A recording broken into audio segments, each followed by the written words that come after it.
আছে প্রমাণ। আপনারা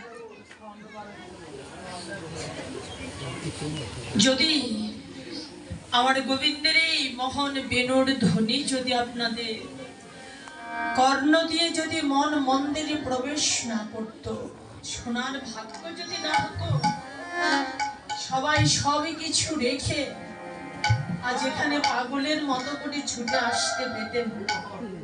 সংসার, ধর্ম, কর্ম, অর্থ, প্রাচুর্য সব কিছুকে তুচ্ছ করে, সব স্বাভাবিক উপেক্ষা করে পাগলের মতো করে ছুটে এসেছে।